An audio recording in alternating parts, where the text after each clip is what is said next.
I'll start this video with where not to look. Directly at the car ahead of you. This little pocket is useless. There's still a car there, yes. Everything around that car is the interesting stuff. This. The bus over there with the truck trying to overtake it, the people on the side of the road. Not the 3 Series E46 BMW. It's a 330 Ci, it's a lovely car. And people have this problem of just having their vision too low. They just look down at the patch of tarmac in front of them and the car in front. And it just makes poor decisions. If all you're doing is matching the car in front of you, you're not planning for everything around it. And more than likely, he's only looking at the car in front of him. And then it just causes this train of bad driving. Pick your vision up. Don't look down here. Look up over there. As far as you can. You see the red traffic light and the green one in front of it. That's where you want to be looking. This video is split into 4 sections. Firstly, we're going to talk about blind spots because they're really important. And then we're going to go through town and city, motorway, highway, and country road / spirited driving. But first, do you need a dash cam? Well, why not get the absolute best dash cam on the market, the Viofo A329, which has Sony Starvis 2 sensors on all 3 channels. The front 4K wide-angle camera. The rear 2K wide-angle camera. It has a front telephoto camera. The reason you have 2 cameras facing forward is because they specialize in different things. The wide-angle camera can help you get license plates from close up, and the telephoto camera gives you a 4 times optical zoom and lets you get license plates from a distance. This thing has HDR for nighttime recording, just allowing you to see better in the dark. Even though there's 3 cameras, all 3 cameras are baked into one video file.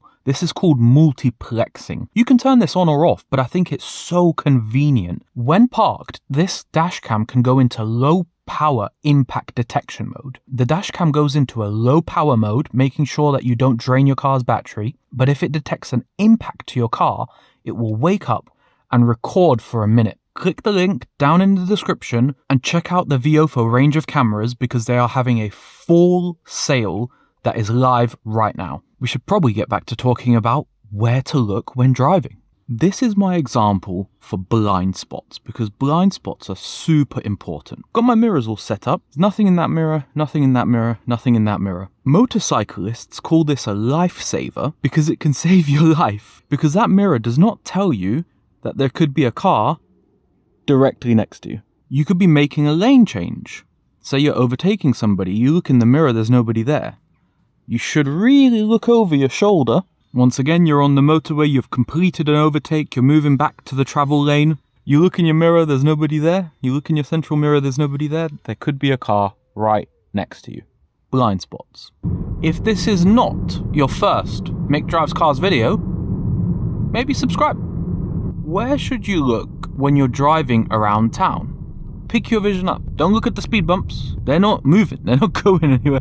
Look as far as you can at those vans that are just going out of you. Like right now, I'm looking all the way down there to the very end of the street. Yeah, it doesn't achieve anything right now. But 1 out of 10 times, there'll be a truck parked on the side of the road. There'll be an issue that you have to deal with. Also, even in town, you've got to be aware of these blind spots. It's because you'll often get road users that you do not expect in those blind spots. Cyclists, motorcyclists, pedestrians. I've had it before when some cyclist will come up on the inside of roundabout because he's going round. There's all kinds of wild stuff that you just don't expect. You'll be coming off a roundabout and there'll be somebody in your blind spot. You know, a lot of this comes from the fact that I grew up in London and learned to drive in London. If you're from a busy city, just have your head on a swivel. Well, what about vision on highways and motorways? Even before I'm joining it, I'm looking with intention, and I noticed before I was blocked by these cars, they have a red light over there. So I know I'm gonna have an easy onto the motorway. You can see there's no one there. I'm gonna check my blind spot just to make sure that there's nobody that snuck through the roundabout that I didn't notice. Where do we look here? We look all the way down the street. We can see the truck, we can see the second truck. We know the overtakes we're gonna have to make. I'm also looking behind me at the BMW with its angry headlights that is definitely gonna wanna go past me. So to get around, I'm gonna look here. There's a car, but it's quite slow. Every look that I do is intentional. I've gone past the truck now. I'm gonna look to see if I'm past him. I'm now past him. indicator, blind spot, no one's there, good. You just do that every single time you make a lane change, you will never go wrong. I can only say this because I'm looking ahead and planning ahead, but this is a judgment call. Do I move back and then have to overtake the truck again, or do I just stay here and overtake the truck? Well, the car behind's not closing too quickly. I think we're fine to just stay here. We're catching up to the truck pretty quickly. We've got a good gap for this guy to slot into. Everything is working well, it's working smoothly. All of that, all of it starts with the planning, and the planning starts with looking. And once again, I'm staying here. Some people would say I'm an overtaking lane hog. I'm not. I just don't want to move in and out 100 times. I'm going to go past these guys anyway. Nobody's closing behind me, actually. The BMW, if anything, has given up on trying to overtake me. I can see these trucks are overtaking something. That's quite unusual. And we're doing 55 on the motorway. This is weird. What does that tell me? Well, you can make deductions. There's probably something very slow in lane 1. Is this Clio causing issues? What are you doing, lad? Come on, hurry up.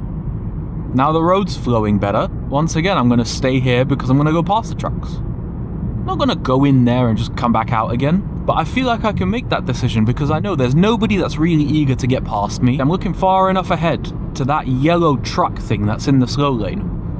I'm probably going to catch up to that before I get to my junction.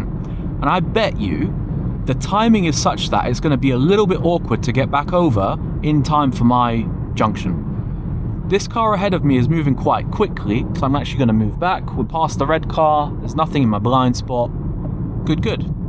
I can see the cars coming up off the slip lane. I know they're going to be a problem. I'm going to move out immediately. See, I'm coming up to my junction. I probably need the left lane now. And that truck is exactly where I said it would be. That is vision on highways and motorways. You pick up your vision, you look far enough ahead, you will make better decisions. And if you make better decisions, you can be like water through this traffic. Now, vision for country lanes or spirited driving. Can you guess what I'm going to say? Look as far ahead as you can. Look all the way down there. But the thing is, this time we're going to do it for slightly different reasons. Yes, we're still looking for the issues and the obstacles that we're going to have to navigate. But now we're also looking for space. Because when we're driving spiritedly and enjoying our cars, and driving country roads, we want to be able to have a margin for error. So what we're looking for is enough space that something can go slightly wrong, we can get a bit of understeer, we can have a bit of an issue, and it not cause a crash. There is a sign that says there's a junction on the left, so I'm careful. There's nothing, so we're fine. I spoke too soon.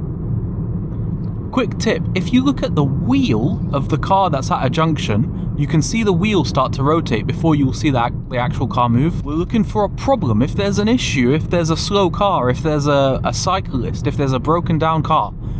Because we're driving spiritedly, because we're enjoying our cars, we're going to come up to that situation much quicker than usual.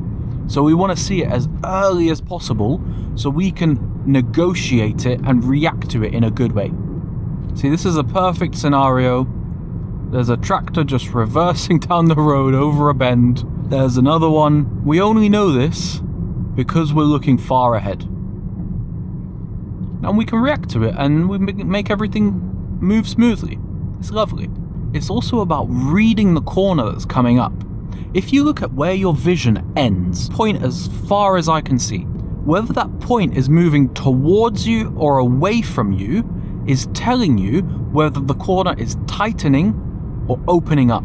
And that relates directly to how much steering input you put in, how much you can use the throttle and use the brake. The end of my vision currently is moving towards me. And now it's moving away from me and it's shot all the way into the distance. That is the corner opening up.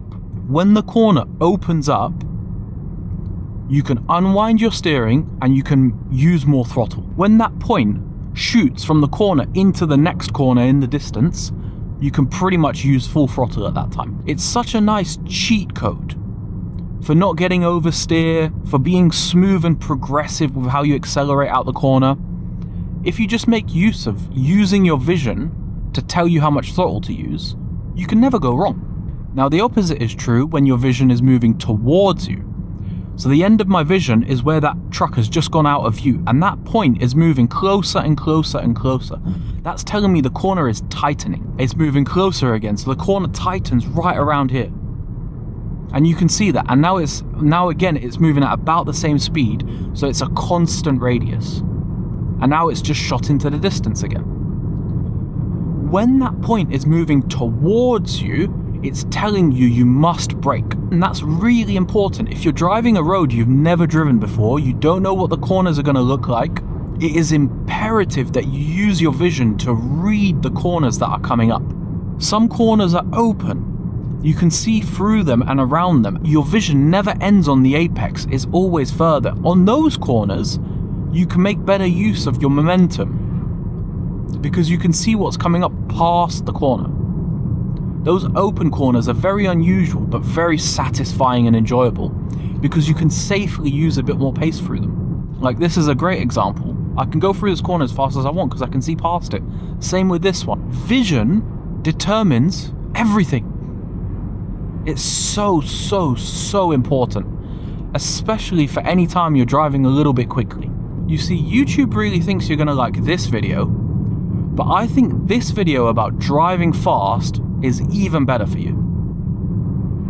My name's Mick, I drive cars, peace.